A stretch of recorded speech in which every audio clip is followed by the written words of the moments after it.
ಐತಿಹಾಸಿಕ ಹಾಗೂ ಶಿಲ್ಪಕಲೆಯ ಅಪ್ರತಿಮ ಕೃತಿಯಾಗಿರುವ ಬೇಲೂರಿನ ಶ್ರೀ ಚೆನ್ನಕೇಶವ ಸ್ವಾಮಿ ದೇವಾಲಯದಲ್ಲಿ ಯುಗಾದಿ ಹಬ್ಬದ ಅಂಗವಾಗಿ ಇಂದಿನಿಂದ ವಿಶೇಷ ಧಾರ್ಮಿಕ ಕಾರ್ಯಕ್ರಮಗಳು ಭಕ್ತಿಭಾವದಿಂದ ಆರಂಭಗೊಂಡಿವೆ.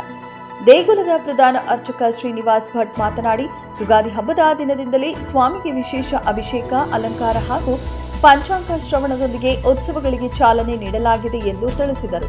ಈ ಕಾರ್ಯಕ್ರಮಗಳು ಭವ್ಯ ರಥೋತ್ಸವದವರೆಗೆ ನಿರಂತರವಾಗಿ ನಡೆಯಲಿದೆ. ರಥೋತ್ಸವದ ಮುನ್ನ ಪ್ರತಿದಿನವೂ ಗರುಡ ವಾಹನ, ಹನುಮಂತ ವಾಹನ ಸೇರಿದಂತೆ ವಿವಿಧ ವಾಹನೋತ್ಸವಗಳು ಜರುಗಲಿವೆ. ದೇವಾಲಯದ ಆವರಣದಲ್ಲಿ ಮಂಟಪೋತ್ಸವಗಳು ಶಾಸ್ತ್ರೋಕ್ತವಾಗಿ ನೆರವೇರಲಿವೆ ಎಂದು ವಿವರಿಸಿದರು. ಇನ್ನು ಈ ಆಚರಣೆಯ ಪ್ರಮುಖ ಆಕರ್ಷಣೆಯಾದ ಬ್ರಹ್ಮ ರಥೋತ್ಸವದ ದಿನ ಸಾವಿರಾರು ಭಕ್ತರು ಒಂದಾಗಿ ರಥವನ್ನು ಎಳೆಯುವ ಭವ್ಯ ದೃಶ್ಯ ಕಣ್ಮನ ಸೆಳೆಯುತ್ತದೆ. ಧಾರ್ಮಿಕ ವಿಧಿವಿಧಾನಗಳ ಜೊತೆಗೆ ನಾಮ ಸಂಕೀರ್ತನೆ, ಭಜನೆ ಹಾಗೂ ಸಾಂಸ್ಕೃತಿಕ ಕಾರ್ಯಕ್ರಮಗಳು ಆಯೋಜಿಸಲಾಗಿದ್ದು ಭಕ್ತರಿಗೆ ಆಧ್ಯಾತ್ಮಿಕ ಅನುಭವವನ್ನ ನೀಡಲಿವೆ. ಶಿಲ್ಪಕಲೆಯ ತವರೂರಾದ ಬೇಲೂರಿನಲ್ಲಿ ನಡೆಯುವ ಈ ಪವಿತ್ರ ಉತ್ಸವಗಳಲ್ಲಿ ಎಲ್ಲರೂ ಭಾಗವಹಿಸಿ ಸ್ವಾಮಿಯವರ ಕೃಪೆಗೆ ಪಾತ್ರರಾಗಬೇಕು ಎಂದು ಅವರು ಮನವಿ ಮಾಡಿದರು. ವರದಿ ಗಣೇಶ್, ಬೇಲೂರು.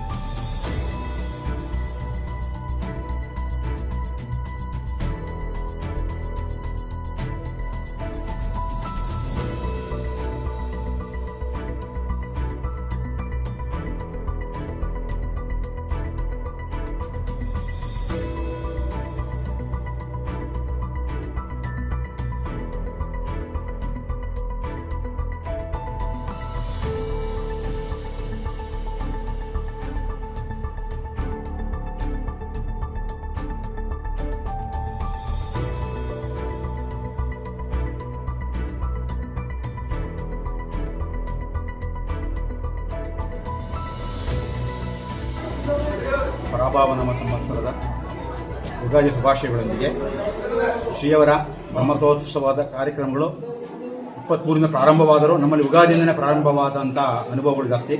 ನಿನ್ನೆ ಎಲ್ಲ ತಿಳಿದಿರೋಂಗೆ ನಿನ್ನೆ ಉಪಖಜಾನೆಯಿಂದ ದೇವರ ಆಭರಣಗಳನ್ನು ತಂದು ಅದನ್ನು ಶುದ್ಧಿ ಮಾಡಿ, ಪುಣ್ಯ ಮಾಡ್ಕೊಂಡು ಶುದ್ಧಿ ಮಾಡಿ ಅದರ ಆಭರಣಗಳನ್ನು ಇವತ್ತು ಬೆಳಗ್ಗೆ ಶುದ್ಧ ಪುಣ್ಯದಿಂದ ಪ್ರಾರಂಭ ಆಗಿ ಪಂಚಾಮೃತ ಅಭಿಷೇಕ ಆಗಿ ಶ್ರೀಯವರಿಗೆ ಹಾಗೂ ಅಮ್ಮನವರಿಗೆ ಏನು ಬಂಗಾರದ ಒಡಗಳನ್ನು ಧಾರಣೆ ಮಾಡುತ್ತೆ. ಇವತ್ತಿಂದ ಭಕ್ತಾದಿಗಳಿಗೆ ಸರ್ವ ಭಕ್ತರಿಗೆ ನೋಡಲಿಕ್ಕೆ ಮತ್ತು ಅವರ ಆನಂದಿಸಲಿಕ್ಕೆ ಅವಕಾಶ ಕೊಡುತ್ತೆ. 5 ಗಂಟೆಗೆ ಶ್ರೀಯವರ ಬೆಳ್ಳಿಗರುಡೋತ್ಸವ ಮೊದಲನೇ ಪ್ರಾರಂಭ, ಯುಗಾದಿ ಹಬ್ಬದ ಪ್ರಾರಂಭ ಉತ್ಸವ ಆಗುತ್ತೆ. ಹಾಗೂ ಹಂಗೆ ಅಮ್ಮನವರ ಶ್ರೀ ಲಕ್ಷ್ಮೀ ಅಮ್ಮನವರ ಸೋಮೇನಗೆ ಅಮ್ಮನವರ ಉತ್ಸವ ಸಾಯಂಕಾಲ ನಡೆಯಲಿದೆ. ಇವತ್ತಿನ ಕಾರ್ಯಕ್ರಮ ಇದ್ದಾರೆ. ಇವತ್ತಿನ ಸರ್ವ ಭಕ್ತಾದಿಗಳು ದರ್ಶನ ಮಾಡೋಕ್ಕೆ ಮಾಡ್ತಾರೆ. ಇದು ಕಳೆದ 3 ದಿನ ಅಂದರೆ ಪಂಚಮಿಯಿಂದ ಅಂದರೆ 23ನೇ ತಾರೀಕಿಂದ ನಮ್ಮ ರಥೋತ್ಸವ ಕಾರ್ಯಕ್ರಮಗಳು ಪ್ರಾರಂಭವಾಗುತ್ತೆ. ಅವತ್ತು ಬೆಳಗ್ಗೆ ಮಹಾಭಿಷೇಕ ಆಗಿ ಸಾಯಂಕಾಲ ಅಂಕರಾರ್ಪಣೆಯಿಂದ ಪ್ರಾರಂಭವಾಗುತ್ತೆ. ಅಂಕರಾರ್ಪಣೆ ಆಗಿ ರಕ್ಷಾಬಂಧನ ಆಗಿ ಅವತ್ತು ಮೊದಲನೇ ದಿನದ ಇದರಲ್ಲಿ ಶ್ರೀಯವರಿಗೆ ಉತ್ಸವ ಪ್ರಾರಂಭ ಆಗುತ್ತೆ. ಮೊದಲು ವಿಶ್ವಕ್ಸೇನ ಉತ್ಸವ ಅಂತ ಏನು ನಮ್ಮಲ್ಲಿ ಆದ್ಯತೆ ಕೊಟ್ಟಿದ್ದಾರೋ, ಶ್ರೀವೈಷ್ಣವರಲ್ಲಿ ವಿಶ್ವಕ್ಸೇನರು ಸೇನಾಧಿಪತಿ ಅಂತ ಅವರು ಮೊದಲೇ ನೋಡಿಕೊಂಡು ಊರಿನ ಪ್ರಮುಖ ಬೀಗಳಲ್ಲಿ ಹೋಗಿ ಬಂದು ಏನೆಲ್ಲ ವ್ಯವಸ್ಥೆ ಸರಿ ಇದೆ ನೋಡೋಕ್ಕೆ ಅಂತ ಮತ್ತೆ ಅವ್ರು ಕಳಿಸ್ತೀವಿ. ಅವರಾದ ಬಂದ ತಕ್ಷಣ ಮೊದಲನೇ ಅಲಂಕಾರ, ಶಾರದಾ ಅಲಂಕಾರ ಉತ್ಸವ ಇವತ್ತಿನ ಪ್ರಾರಂಭ ಆಗುತ್ತೆ. ಅದು ಭಕ್ತಾದಿಗಳಿಂದ ನಡೆಯುತ್ತೆ. ಅವತ್ತು 23ನೇ ತಾರೀಕು. ಅದರ ಮುಂದಕ್ಕೆ ಪ್ರತಿದಿನ ಒಂದು ಉತ್ಸವ ಕಾರ್ಯಕ್ರಮ ನಡೀತಾ ಇರುತ್ತೆ. ಅದರ ಭಾಗ ನಾವು ಇದರಲ್ಲಿ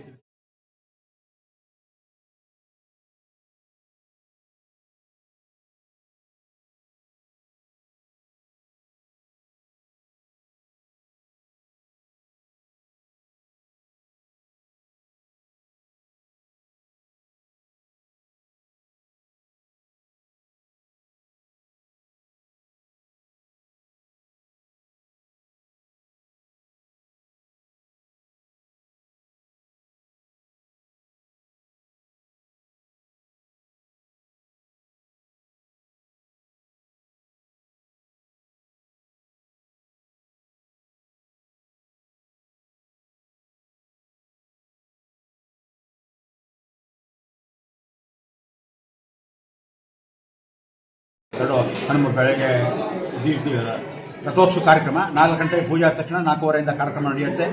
ಹಾಗೂ ಅದಾದ ನಂತರ 8 ಗಂಟೆಯಿಂದ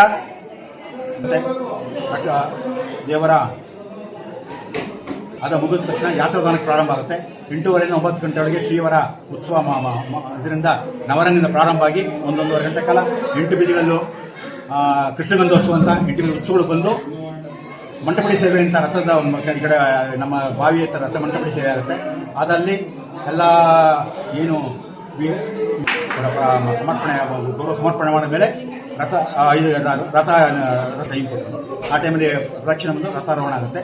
ರಥಾರೋಹಣ ಬಂದು ಅವತ್ತಿನ ದಿನ ಸಾಯಂಕಾಲ ನಮ್ಮಲ್ಲಿ ಏನು ಅಗ್ನಿಮೂಲೆ ಅಂತ ಹೇಳ್ತೀವಿ, ಅಲ್ಲಿ ಭಸ್ಮ ಸಂಹಾರ ಮೂಲೆ ಅಂತ ಒಂದಿನ ಪರಮಾತ್ಮ ರಥದ ಮೇಲೇ ಸರ್ವಾಭರಣ ಭೂಷಣಾಗಿ ಅಲ್ಲೇ ಇರ್ತಾನೆ. ಮಾರನೇ ದಿನ ನಮ್ಮ ನಾಡ ರಥೋತ್ಸವ ಅಂತ ಸುತ್ತಮುತ್ತಲು 28 ಹಳ್ಳಿಯವರು ನಾಡಿನವ್ರು ಬಂದು ರಥ ಹಿಡಿತಾರೆ. ಅದು ತುಂಬ ವಿಜೃಂಭಣೆ ನಡೆಯುತ್ತೆ. ಅವತ್ತು ಮಧ್ಯಾಹ್ನ 1 ಗಂಟೆ ಪ್ರಾರಂಭ ಆಗುತ್ತೆ. ಅದು ಬಂದು ನಿಂತ ಮೇಲೆ 1 ಮನೆ 2:30-3 ಆದರೆ ಸಾಯಂಕಾಲ ಶಾಂತಿ ಉತ್ಸವ, ಇನ್ನೆಲ್ಲ ಮಾಮೂಲಿ ಉತ್ಸವಗಳು ಜರ್ಕೊಂಡು ಹೋಗ್ತಾ ಇರುತ್ತೆ. ಕಾರ್ಯಕ್ರಮ ನಡೆದು ದಿನವೈ ಒಂದೊಂದು ಉತ್ಸವಗಳು ನಡೆದು ಸರ್ವ ಭಕ್ತಾದಿಗಳಿಗೂ ಪರಮಾತ್ಮ 8 ಮೇಲೆ ಬಂದು ಅನುಗ್ರಹ ಮಾಡಿಕೊಡ್ತಾನೆ. ಎಲ್ಲರನ್ನೂ ಪ್ರಾರ್ಥನೆ ಮಾಡ್ಕೊಳ್ಳಿ, ಕೇಶವ ಒಳ್ಳೆ ಮಾಡಲಿ ಅಂತೇಳಿ ಆಡಳಿತ ಮಂಡಳಿ ಪರವಾಗಿ ರೈತರ ಪರವಾಗಿ ಶ್ರೀನಿವಾಸ ಭಟ್ರು ಪ್ರಧಾನ ಅರ್ಚಕರು ಈ ವಿಚಾರ ತಿಳಿಸಿರ್ತೀವಿ. ಮೆಂಡು ನ್ಯೂಸ್ ನೆಟ್ವರ್ಕ್, ಸತ್ಯದ ಕನ್ನಡಿ.